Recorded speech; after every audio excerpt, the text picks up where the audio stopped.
Hello viewers, welcome to astro intelligence videos. आप सब जानते हैं कि पितृपक्ष चल रहा है।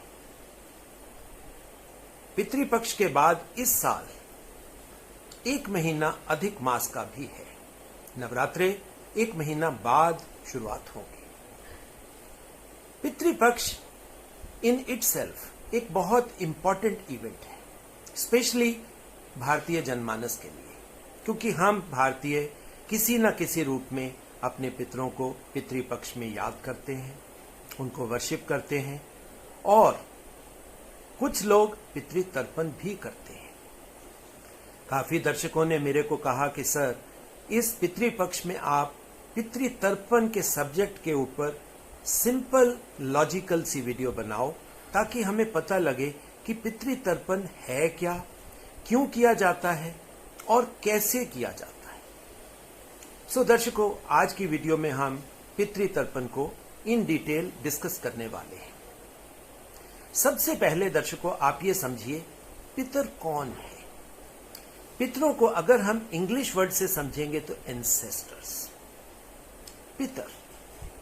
अब पितर जो हैं, इसको हम एक सिंपल लैंग्वेज में समझ सकते हैं कि ये हमारा पास्ट है, ये हमारी लीनिएज है, ये हमारी डीएनए है। देखिए, अब मैंने 3 वर्ड आपके लिए, आपका पास्ट है, आपका डीएनए है और ये आपका लीनिएज है। अब पास्ट को अगर हम ज्योतिष से लेते हैं तो ज्योतिष का पास्ट तो हम केतु से ही लेते हैं। तो क्या सिर्फ और सिर्फ केतु ही हमारा पास्ट है? बाकी जितने प्लैनेट्स हैं उनका हमारे पास्ट के साथ कोई संबंध नहीं है?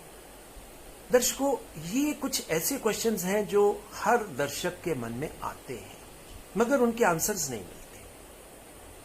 आज की वीडियो में हम पास्ट के बारे में बात नहीं करेंगे। आज बात करने वाले हैं हम अपने एंसेस्ट्रल लीनिएज, अपने डीएनए या अपने पितरों के बारे में। आज तक आप जितने भी वैदिक शास्त्र पढ़ते हो, उसमें पितरों के बारे में सिर्फ एक ही चीज आती है, पितर यानी जिनका हमारे साथ जन्म का संबंध है। आपके माता पिता, माता पिता के माता पिता, यानी कि आप क्या दादा नाना परिवार, या उससे भी एक पीढ़ी पीछे, एक जनरेशन पीछे। इसी तरह जनरेशन दर जनरेशन हम लोग आगे से आगे आते जाते हैं। मगर दर्शकों, मेरा व्यू पॉइंट यहां पर थोड़ा सा डिफरेंट है।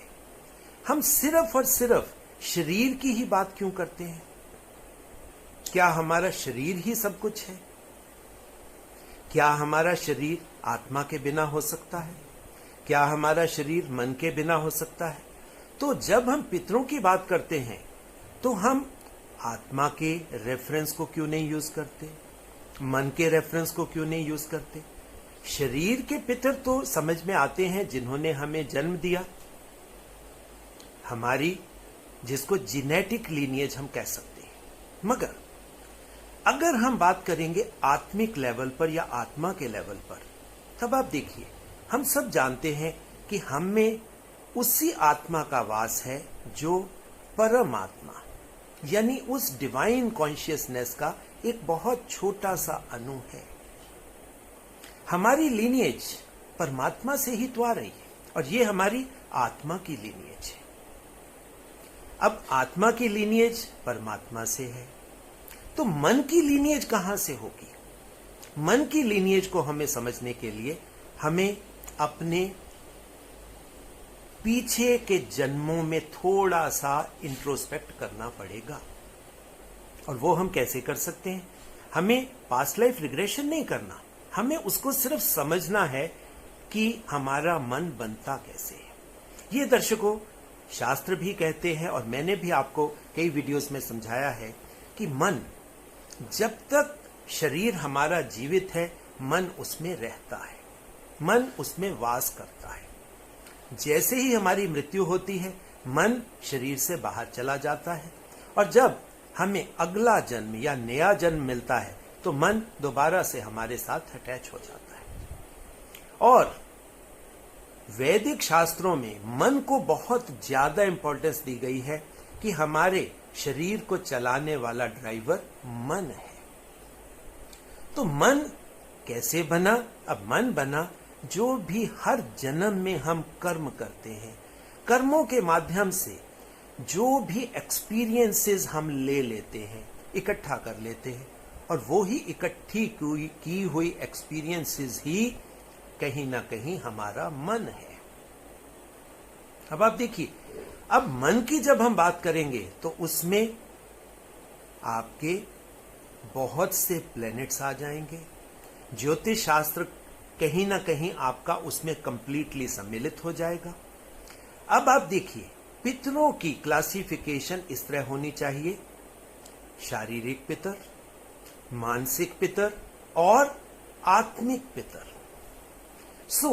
अब हम एक एक करके इस क्लासिफिकेशन को समझेंगे। सबसे पहले मैं बात करूंगा आत्मिक पितरों की, यानी कि हमारी शुरुआत परमात्मा से हुई। परमात्मा ने जब दुनिया को क्रिएट करने का ख्याल मन में आया तो सबसे पहले देवता आए धरती पर, तो देवता हमारे पितर हुए। देवताओं के बाद आप देखिए देव ऋषि, फिर दूसरे ऋषि, वो ऋषि भी हमारे पितर हैं।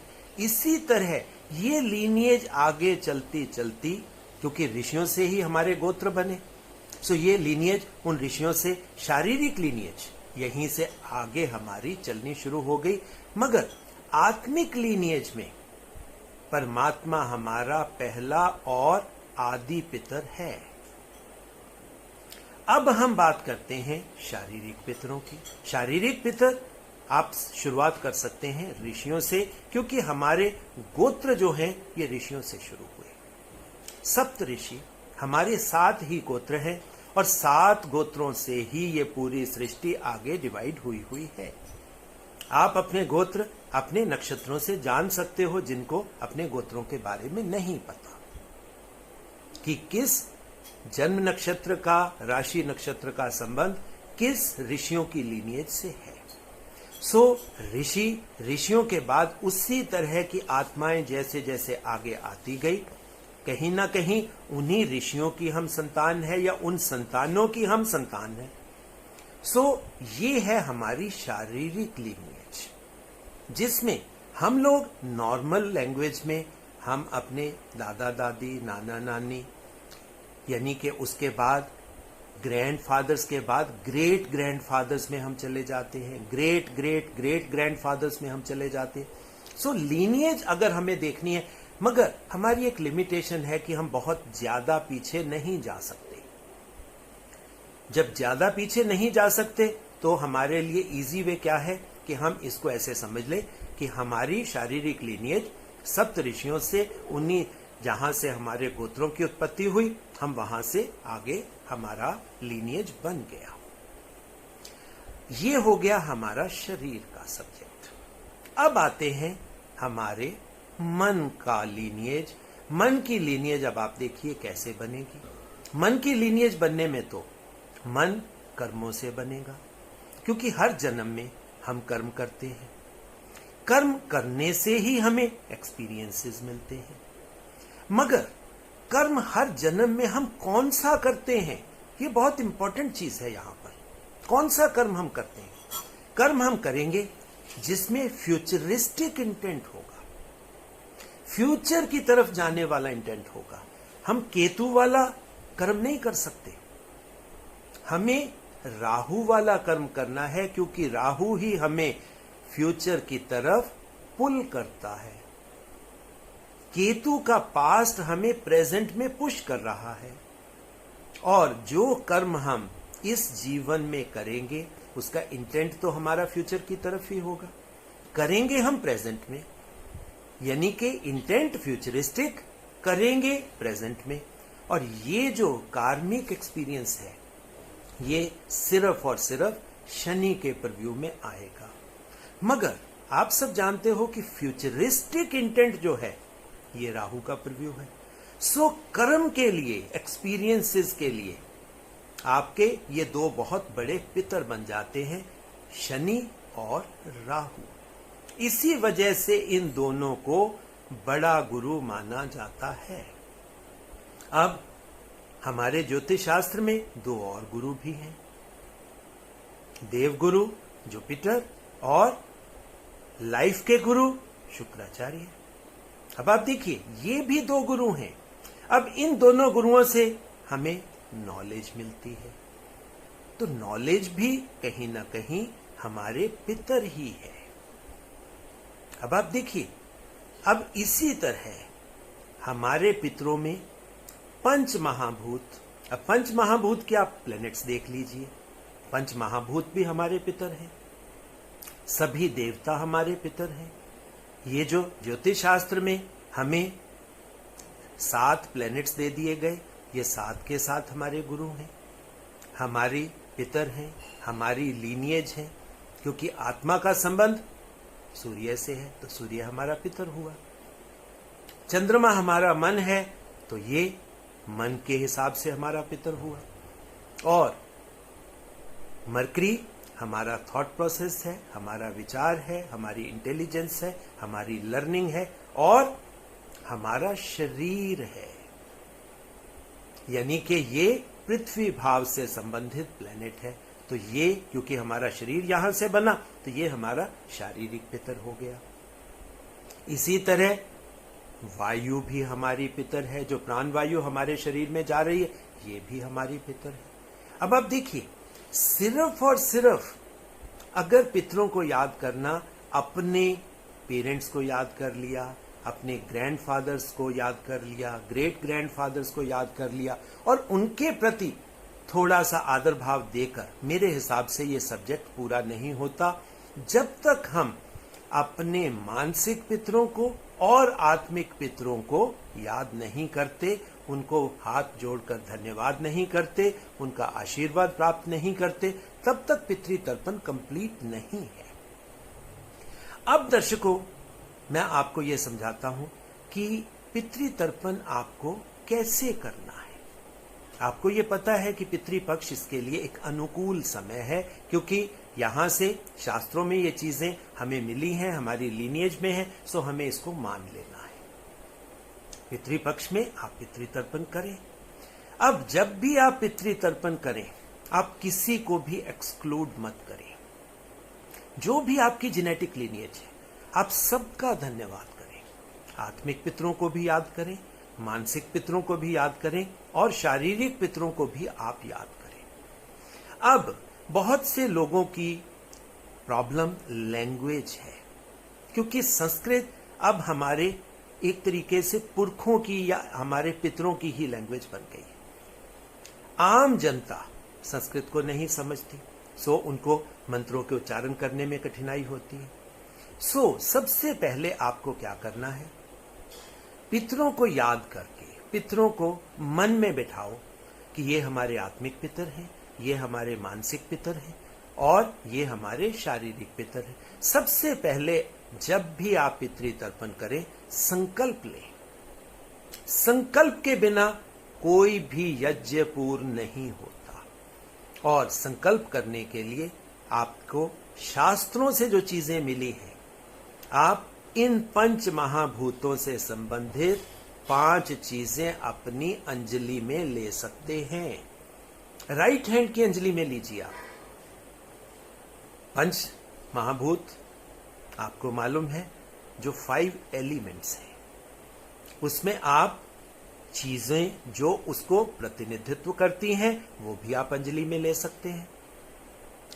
पानी लें, वायु अपने आप आ गई। उसके बाद जो चीजें मरकरी से संबंधित हैं, यानी कि खेती बाड़ी से हमें मिलती हैं, जिससे हमारा शरीर बनता है, आप वो चीजें ले सकते हैं। बोला गया है कि आप अक्षत ले लें, जिसमें चावल हो गए, जिसमें आप कुछ मीठा भी ले सकते हैं। उसमें आप तिल का इस्तेमाल कर सकते हैं, क्योंकि तिल का संबंध हम पितरों से लेते हैं। अब आप देखिए, आपको 5 चीजें लेनी है। पानी हो गया, वायु हो गई, और 3 तरह के दूसरे एलिमेंट्स जो आपके पंच महाभूतों से संबंधित हों। आप अपने 5 एलिमेंट्स अपनी अंजलि में लें। आंखें बंद करें। आंखें बंद करके मन में संकल्प लें जो लोग संस्कृत के मंत्र बोल सकते हैं उनके लिए तो विधियां किताबों में पड़ी हैं, मगर आज की वीडियो मैं उनके लिए बना रहा हूं जो संस्कृत नहीं जानते, संस्कृत का उच्चारण नहीं कर सकते, कि वो सिंपल तरीके से पितृतर्पण कैसे करें। आप पंच महाभूतों से संबंधित चीज अपनी अंजलि में ले, आंख बंद करें और मन में संकल्प करें कि हे पितरों, जिसमें आपको हर तरह के पितर को याद करना है कि हे पितरों, जिनकी वजह से मेरे को ये शरीर रूपी आशीर्वाद मिला है, आज मैं संकल्प लेता हूं कि मैं आपको याद करूंगा, आपको वर्शिप करना चाहता हूं, मैं आपके सामने समर्पण करना चाहता हूं और मैं आपको कुछ अपने मन के भाव से लेकर कुछ चीजें आपको अर्पण करना चाहता हूं। यह आप संकल्प लीजिए, मन से संकल्प लीजिए, और जितना गहरा आपका संकल्प होगा आप देखोगे कि आपका पितृतर्पण उतना अच्छे ढंग से होगा। और उसके बाद पितरों को तर्पण करने की विधि, जो भी आपके हाथ में चावल है, तिल है, पानी है, ठीक है, जो भी चीजें आपके हाथ में, आपको सीधा नहीं गिरानी, ऐसे नहीं गिरानी, आपको राइट साइड से, अंगूठे की साइड से आपको गिरानी है। और गिरानी कहां पर है, ये आप किसी भी जगह को, जो पूजा का स्थान हो, आप वो निश्चित कर लें और कोशिश करें कि जो चीजें आपके हाथ में हैं वो धरती पर ना गिरें, ताकि आप उसको आगे किसी को डाल सकें, किसी को दे सकें।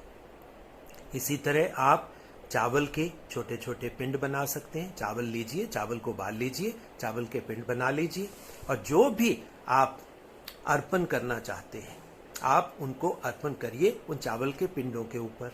चावल के पिंड में आप तिल डाल लें, आप थोड़ा सा दही का इस्तेमाल कर सकते हैं, थोड़ा सा देसी घी का इस्तेमाल कर सकते हैं और तिल का इस्तेमाल कर सकते हैं।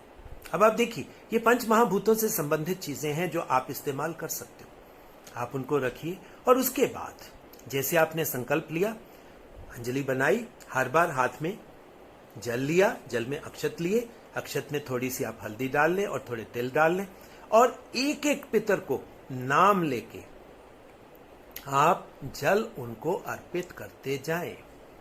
आपको लगता है कि आपके फादर के लिए तर्पण करना जरूरी है, आपको दादा दादी के लिए तर्पण करना है, आपको नाना नानी के लिए तर्पण करना है, आपको ग्रेट ग्रैंडफादर्स के लिए तर्पण करना है, आपको अपने गुरुओं के लिए तर्पण करना है। मतलब जो भी आपकी लीनिएज है पितरों की, जो जो भी पितर आपके मन में आते हैं, आप सब का संकल्प लीजिए और उनको जल अर्पण कर दीजिए।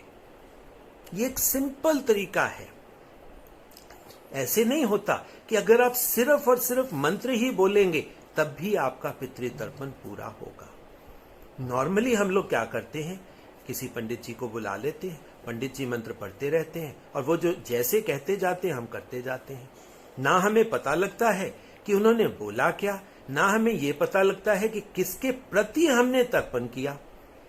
उसके बजाय आप अपनी भाषा में, आपकी जो भी भाषा है, आप उस भाषा का इस्तेमाल करिए, मन में भाव लाइए और आप अपने पितरों को तर्पण कर दें। उसके बाद आप तर्पण, आपके 5 मिनट लगे, आपके 10 मिनट लगे, मगर मन का भाव आपका ऐसा होना चाहिए कि आप मन से और भाव से आप अपने मन के भावों को, पितरों को अर्पण कर रहे हैं। ये बहुत सिंपल और सबसे लॉजिकल तरीका है पितृतर्पण करने का। और उसके बाद अगर आप कुछ दान देना चाहते हैं, कुछ पुण्य का काम करना चाहते हैं, वो आपकी इच्छा पे है, यानी कि उसमें भी आपके मन का भाव ही है। अब आप देखिए, जब भी हम अपनी लीनिएज को याद करें, अपने डीएनए को याद करें, अपने जीन्स को याद करें, अपने पितरों को याद करें, तो आपको कैसे करना है, मन के पूरे भाव से अर्पण करना है और समर्पण करना है। सो दर्शकों, ये एक बहुत छोटा सा मेरा आपके साथ प्रयास था जिसमें मैंने आपको समझाने की कोशिश की पितर कौन होते हैं, कैसे पितरों को सिंपल तरीके से आप पितृ तर्पण कर सकते हो। सो पितृपक्ष है, अब आप देख लीजिए 17 तारीख तक ये पितृपक्ष है, 17 दिसंबर तक। 17 दिसंबर तक आप अपनी समर्था के अनुसार, इसमें कॉस्ट का मैटर नहीं होता, क्योंकि परमात्मा के दरबार में जब भी समर्पण करना है आपको कॉस्ट नहीं होती। आप मन से भी तर्पण कर सकते हो, आप घर की चीजों से भी तर्पण कर सकते हो और आपका तर्पण पूरा होगा। अपने पितरों को याद करिए, अपने पितरों को इज्जत दीजिए, अपने पितरों को वर्शिप करिए, अपने गुरुओं को वर्शिप करिए, परमात्मा को वर्शिप करिए। और पितृ तर्पण से होगा क्या, अब ये बहुत इंपॉर्टेंट चीज है, होगा क्या। बहुत से ज्योतिषी डरा देते हैं कि जी आपके कुंडली में पितरों से संबंधित बुरे बुरे योग है, दोष है, पितृदोष है। देखिए, सबसे पहली बात, किसी का भी जन्म दोष नहीं हो सकता। परमात्मा ने आपको भेजा है दुनिया में एक काम करने के लिए, एक खास किस्म का कर्म करने के लिए। और जब भी परमात्मा किसी को इस दुनिया में भेजता है तो वो दोष के साथ नहीं भेजता, हमेशा उसको पूरा कंप्लीट और पूरा डिवाइन बना के भेजता है। सिर्फ दोष क्या होता है, दोष ये होता है कि हम अपने पितरों द्वारा दी गई, डीएनए द्वारा समझाई गई अपनी डायरेक्शन को भूल जाते हैं। और जब हम भूल जाते हैं तो उससे क्या है कि हम डिफरेंट दिशाओं में अपनी ऊर्जा वेस्ट करते रहते हैं, जिससे हमें जो रिजल्ट हमें मिलने चाहिए थे, जो कर्म हमारे पूरे होने चाहिए थे, वो नहीं हो पाते और हम इस जीवन से अधूरे ही चले जाते हैं। जीवन और जीवन का लक्ष्य पूरा नहीं होता। सो पितृ तर्पण करने से, अपने पितरों को याद करने से क्या होगा, आपका जो वो चीजें आपकी स्मृति से, आपकी मेमोरी से गायब हुई थी या आप उनको भूल गए थे, आप उसको याद करते हैं। सो आप दोबारा से उस डायरेक्शन को पकड़ लेते हैं जिस डायरेक्शन में कर्म करने के लिए परमात्मा ने आपको इस दुनिया में भेजा था। सो मेरा निवेदन है सभी दर्शकों से कि आप सभी पितृ तर्पण करें, मन से करें, अपने पितरों को याद भी करें, उनका वर्शिप भी करें और अपने डायरेक्शन को समझकर अपने जीवन को सही लक्ष्य की तरफ प्रेरित करें। ये था दर्शकों मेरा एक छोटा सा प्रयास। इसके साथ ही एक निवेदन के बिना मैं अपनी वीडियो कंप्लीट नहीं करता, और वो निवेदन है कि एस्ट्रो इंटेलिजेंस आपका अपना चैनल है, वैदिक ज्योतिष का चैनल है और वैदिक ज्योतिष की नॉलेज ही यहाँ पर दी जाती है। इस चैनल को ज्यादा से ज्यादा सब्सक्राइब करें, ज्यादा से ज्यादा घरों तक पहुंचाएं, ताकि ऑथेंटिक वैदिक एस्ट्रोलॉजी की नॉलेज घर घर तक पहुंचे।